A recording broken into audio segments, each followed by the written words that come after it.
must be so. Found it on Google. Renowned for his pillaging and rampaging. A big-haired horned Dane from Copenhagen, settled in Suffolk, where the locals were fearing, and built a castle on the hill, like a certain Ed Sheeran. The story goes that Ragnar Lodbrok, a fearsome Danish Viking, and his 4 sons found England's pasture, much to their liking. The sons were big, strong and hairy, and none had known braver. And the biggest, strongest, bravest, hairiest son was the one named Haver. The story goes that Ragnar Lodbrok, a fearsome Danish Viking. Haver loved battling, he could never rest. As a fighter, he always wanted to be the best. He needed no armor, just a shield and a spear made of wood. Take that, he'd say. I'm going to rule the world. I'm shy, I'm back for good. Ragnar and his boys attracted much attention. In England, they fought battles, far too many to mention. But mention I will, those that Haver's legend noticed glorious. Some laborious, most notorious, but in all, he was victorious.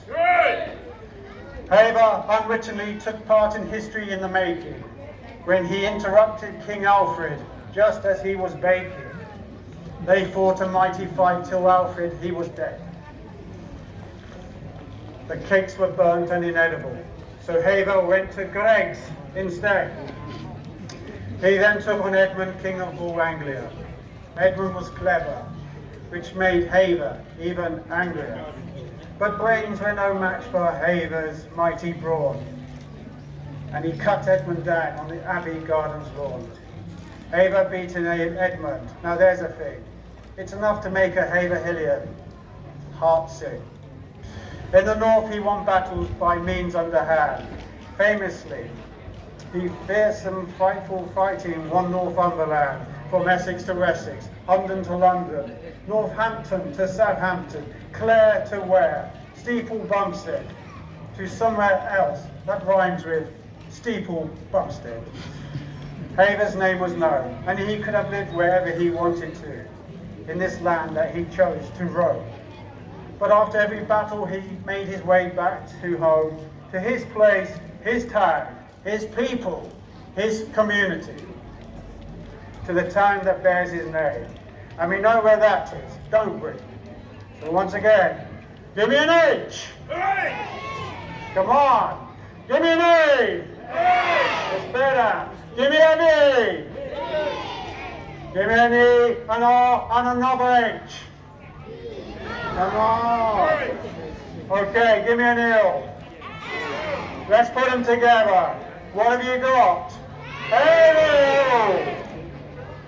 It was in Northern Ireland, just outside Belfast, where Haver finally battled his last. At Loch Strangford he fought heroically, but was downed. He toppled into the loch, and there Haver drowned. So I solved what to many has always been a mystery.